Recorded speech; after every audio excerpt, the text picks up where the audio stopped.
امام مالک رحمۃ اللہ علیہ فرماتے ہیں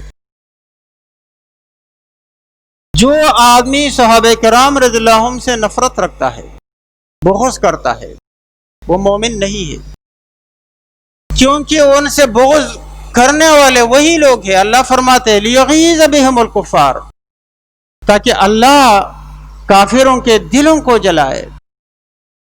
یہ ہمارے دین کی جڑیں ہیں، یہ ہمارے دین کی بنیادیں ہیں، یہ نبی پاک صلی اللہ علیہ وسلم کے معجزے کا حصہ ہے۔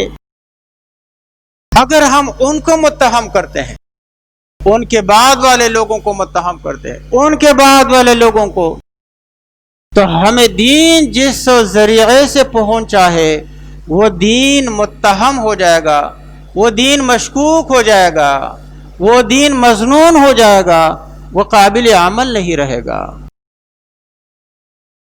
ہم حدیث پڑھتے ہیں، آپ کو شاید معلوم نہیں ہے، محدثین نے راویوں کے حالات پہ نظر رکھی ہے، اور اس طرح نظر رکھی ہے کہ جتنے بھی راوی ہیں ہزاروں کی تعداد میں یا ان سے بھی زیادہ ہے، ہو سکتا ہے تعداد لاکھوں تک پہنچے، تو ان کی ولادت کے وقت سے لے کر وفات تک یہ پوری تاریخ انہوں نے جمع کی ہے۔ آپ کو یقین نہیں آ رہا، آپ گوگل میں بھی سرچ کر سکتے ہیں، کسی بھی راوی کا نام لے کر تقریباً 250 سال تک جب حدیث مرتب ہو رہی تھی، اور ان کے بعد ایک ایک راوی کے اوپر نظر ہے، ان کے بارے میں تحقیقات موجود ہیں، لاکھوں صفحات علماء نے لکھے ہیں اور بڑی تحقیقی انداز میں لکھے ہیں۔ فلاں آدمی ایسا تھا، اس کی ذہانت کے بارے میں بھی لکھا ہے، اس کی دیانت کے بارے میں بھی لکھا ہے، اور اس کے صداقت کے بارے میں بھی لکھا ہے، وہ حافظہ کتنا کمزور تھا، یا اگر اس پہ کوئی جھوٹ کی تہمت کسی نے لگائی ہے تو اس آدمی کو ایک طرف رکھتے، اس کے حدیث پہ ہم باور نہیں کرتے۔ جس آدمی کی ذہانت پہ کسی کو کوئی شبہ نہیں ہے، یا اگر ذہانت میں تھوڑی کمی ہے تو اس کے لیے پھر تائیدات تلاش کرتے ہیں۔ مستقل ایک علم نہیں ہے، کئی علوم ہے، میں آپ کو صرف ایک جھلک بتا رہا ہوں۔ کہیں ان کے اوپر کسی نے تہمت تو نہیں لگائی ہے زندگی میں، جھوٹ، بیوی سے جھوٹ بولا ہو، کبھی بچوں سے جھوٹ بولا ہو، کبھی کسی دکاندار سے جھوٹ بولا ہو، کبھی کسی ساتھی سے جھوٹ بولا ہو، یا روایت میں نہیں۔ ہاں یہ کہتے ہیں کہ یہ اس پہ قدری ہونے کا شبہ ہے، اس پہ رافضی ہونے کا شبہ ہے، معتزلی ہونے کا شبہ ہے، فلاں ہونے کا شبہ ہے، وہ سب چیزیں وہ بیان کرتے ہیں۔ یہ سب چیزیں انہوں نے رکھ دی ہے، اور پھر اس کے بعد جب حدیث نکھر کر کے سامنے آ جاتی ہے تو کہتے ہیں یہ حدیث صحیح ہے۔ قرآن ہمیں بتا رہا ہے، صحابہ کا حال یہ ہے کہ یہ کھیتی کی طرح نازک حالت سے جاتے جاتے جاتے تنور درخت کی طرح بن گئے۔ اب یہ تو نہیں ہو سکتا ہے کہ جھڑوں میں جو ہے نا بھنگ ہو، تنا بھنگ کا ہو، اوپر سیب وہاں سے اور اعلیٰ قسم کا انگور وہاں سے ملتا ہو۔ یہ صحابہ کرام، یہ تابعین، یہ تبع تابعین، یہ ائمہ فقہاء کرام، یہ ہمارے دین کی جڑیں ہیں، بنیادیں ہیں۔ ان کے مقابلے میں ہم تاریخ کو لے لیں، تاریخی چیزوں پہ ہم باور کرنے لگے۔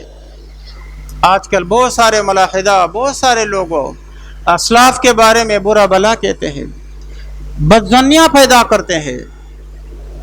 ارے بھائیو، آپ خود سوچیں، اندازہ لگائے تاریخ کی کیا حیثیت ہوتی ہے۔ تاریخی حیثیت میں آپ کو بتاؤں کہ تاریخ میں صرف موٹی موٹی جو باتیں بتا رہا ہوں، صرف وہ تاریخ قابل بھروسہ ہے جو اتنے لوگوں سے ثابت ہو کہ عقل ان کو ایک ساتھ ایک بات پہ مجتمع ہونے کو جھوٹا کہنے کو محال سمجھے۔ ہندوستان تقسیم ہو گیا، اس کے دو حصے ہو گئے، پاکستان اور ہندوستان۔ یہ اتنے لوگوں نے اس کو روایت کیا ہے کہ ہم اس کو نہیں جھٹلا سکتے، کوئی عقل اس کو نہیں جھٹلا سکتی ہے۔ پھر پاکستان کے 2 حصے ہو گئے، بنگلہ دیش الگ ہو گیا، اس کو ہم نہیں جھٹلا سکتے ہیں۔ مسلمانوں کی ہندوستان میں 2 جماعتیں بن گئی تھی، ایک کانگریسی نظریات کے حامل، انہوں نے کہا ہم انگریز کو نکالیں گے، پھر آپس میں جیسے پہلے ساتھ رہتے تھے ہندو کے ساتھ اب بھی رہیں گے۔ دوسرے مسلم لیگی نظریات کے حامل، انہوں نے کہا نہیں ہم الگ ریاست بنائیں گے، اللہ کو منظور تھا، ان کو اللہ نے کامیابی دی اور پاکستان معرض وجود میں آیا۔ ان لوگوں نے متفقہ طور پہ اپنا قائد منتخب کیا، قائد اعظم محمد علی جناح۔ تو ایسی باتیں موٹی موٹی ان میں شک نہیں ہے۔ بغداد عراق کا دارالحکومت ہے، ایسی چیزوں میں جن کو ہم متواتر کہتے ہیں مشہور، یا تو یہ ایسی خبر ہو یا وہ تاریخی روایت ہو کہ جن کے راویوں کا حال وہ ہو جو حدیث کے راویوں کا ہے۔ آپ نے کسی تاریخ میں پڑھا ہے کہ لوگ جو ہے نا تاریخی روایتوں پہ انہوں نے اصول کی کتابیں لکھی ہوں اور انسان کی زندگی پر رکھتے ہوں کہ اس آدمی سے زندگی میں کبھی جھوٹ ثابت نہیں ہے، ہمیں کوئی ایسا اصول کی کتاب معلوم نہیں ہے۔ آج آپ کے سامنے ہے، ہم معاشرت علوم پڑھتے ہیں، بچپن میں جو ہم اسکولوں میں پڑھتے تھے اب اس میں اور کچھ لکھا تھا، اس کے 30 سال بعد کچھ اور لکھا تھا، آج شاید کچھ اور لکھا ہو۔ تاریخ تو انسان کی اپنی ذہنی ساخت ہے، وہ کس تناظر میں بات کو دیکھتا ہے، کیسے لکھتا ہے، بدنیتی سے لکھ کے تو کچھ اور لکھے گا، نیک نیتی سے لکھ کے تو کچھ اور لکھے گا۔ تاریخی چیزیں جو ہے وہ قرآن اور سنت کے مقابلے میں کچھ بھی نہیں ہے۔ جو قرآن صحابہ کرام رضی اللہ عنہم کے بارے میں توثیق کرتا ہے، تعدیل کرتا ہے، اللہ فرماتے میں ان سے راضی ہوں۔ آج اگر کوئی اٹھا ہے صحابہ کرام رضی اللہ عنہم پہ انگلیاں اٹھاتا ہے یا متابعین پہ یا تبع تابعین ائمہ پہ، تو یہ آدمی یہ کسی طریقے سے اسلام کا یا مسلمانوں کا مخلص نہیں ہے۔